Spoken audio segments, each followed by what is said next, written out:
បុរសនោះទើបតែថតរូបកម្មករសំណង់គាត់ហៀបនឹងត្រូវគេចាក់សម្លាប់នៅលើការដ្ឋានសំណង់ដោយរនាំងដែក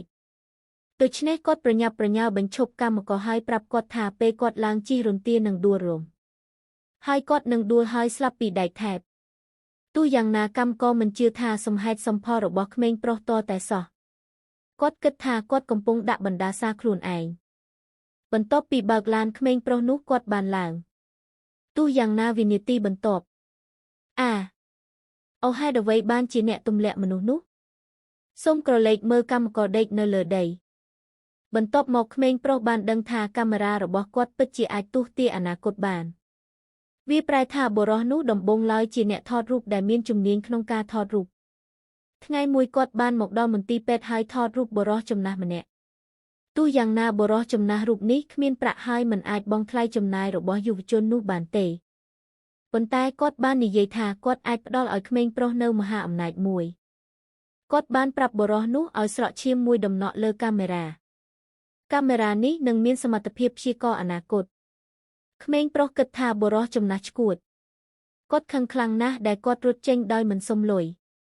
ប៉ុន្តែគ្រាន់តែបន្ទាប់មកគាត់បានជួបមិត្តស្រីរបស់គាត់ដែលជាគិលានុបដ្ឋាយិកានៅក្នុងមន្ទីរពេទ្យនៅពេលមិត្តស្រីដើរទៅមាត់ទ្វារវួតទាញដោយដៃនៅពេលក្មេងប្រុសមកដល់គាត់បានរកឃើញថាមិត្តស្រីរបស់គាត់ពិតជាបានធ្លាក់ទៅលើបុរសអ្នកមានម្នាក់អ្នកមានក្នុងស្រុកគិតថាក្មេងប្រុសនេះបានបំផ្លាញអំពើល្អរបស់គាត់ដូច្នេះគាត់បានចាប់យកផេះហើយវាយទៅលើក្មេងប្រុសនោះនៅពេលក្មេងប្រុសដួលសន្លប់ឈាមនៅលើដៃរបស់គាត់បានប៉ះកាមេរ៉ាដោយចៃដន្យនេះធ្វើឲ្យសមត្ថភាពក្នុងការទស្សន៍ទាយអនាគតប៉ុន្តែក្មេងប្រុសមិនសប្បាយចិត្តទេដោយសារតែគាត់អាចមើលឃើញជាមុននៅគ្រោះថ្នាក់ប៉ុន្តែគាត់មិនអាចរារាំងសោកនាដកម្មពីការកើតឡើងបានទេភ្លាមនោះយុវជននោះបានទទួលទូរស័ព្ទវាប្រែថាថ្ងៃនេះគឺជាថ្ងៃជួបជុំមិត្តរួមថ្នាក់របស់ពួកគេមិត្តរួមថ្នាក់ចំនួនទី2អ្នកមានម្នាក់បានជិះយន្តហោះដើម្បីនាំពួកគេទៅវិស្មការនៅហាវ៉ៃទោះជាយ៉ាងណាក៏ដោយនៅពេលដែលយុវជននោះមកដល់គាត់មិនត្រូវបានស្វាគមន៍ដោយមនុស្សគ្រប់គ្នាទេឃើញគាត់ស្លៀកពាក់គួរឲ្យអាម៉ាស់ណាស់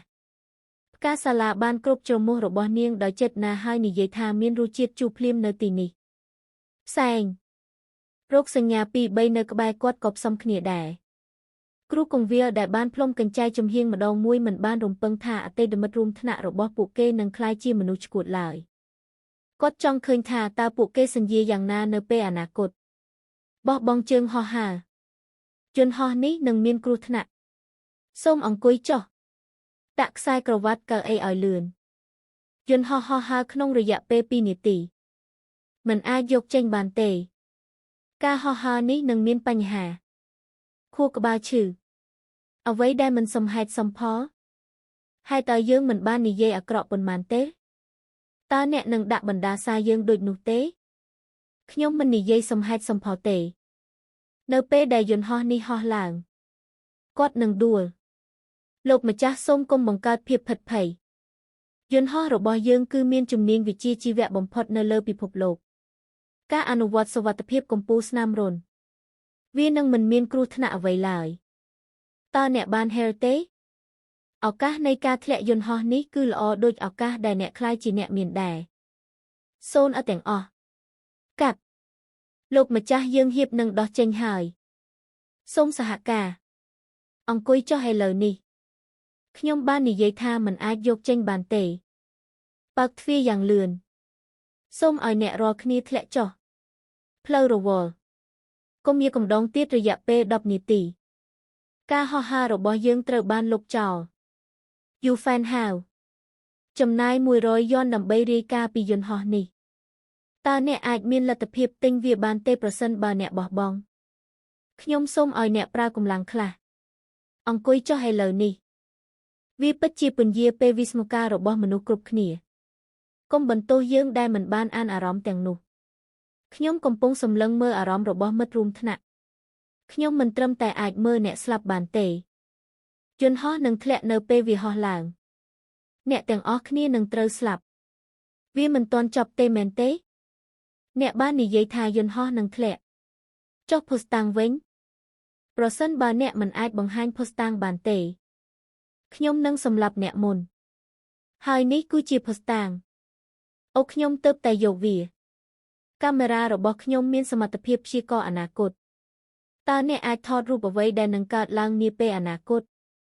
អ្នកបាននិយាយថាកាមេរ៉ាខូចរបស់អ្នកអាចទស្សន៍ទាយអនាគតសូមអញ្ជើញមកហាហើយតើអ្នកជឿទេហើយហ្វានតើអ្នកបានមើលឆ្មាំដែលគ្មានខួរក្បាលទេខួរក្បាលខូចតើអ្នកពិតជាគិតថាអ្នកចាញ់អាចទទួលបានអំណាចទំនើបដើម្បីជួយសង្គ្រោះពិភពលោកអ្វីដែលខ្ញុំបាននិយាយគឺជាការពិតប្រសិនបើអ្នកមិនជឿនេះជាអ្វីដែលកើតឡើងចំពោះអ្នកភាពអស្ចារ្យរបស់អ្នកមិនត្រឹមតែអ្នកនឹងមិនអនុញ្ញាតឲ្យមនុស្សគ្រប់គ្នាមើលមកអ្នកទេវារឹតតែបន្ទាបខ្លួនថែមទៀតខ្ញុំមិននិយាយលេងទេប្រញាប់ឡើងហើយឡើងយន្តហោះតើអ្នកទាំងអស់គ្នាត្រូវស្លាប់ទេគ្រប់គ្រាន់ខ្ញុំមិនចង់ឮសំឡេងមិនសមហេតុសមផលរបស់អ្នកនៅទីនេះទេតើអ្នកកំពុងធ្វើអ្វីចង់ខ្ញុំឡើងហើយអនុញ្ញាតឲ្យខ្ញុំទៅសូមឲ្យខ្ញុំទុកឲ្យខ្ញុំទៅព្យាណូគ្រោងនឹងចាប់ផ្ដើម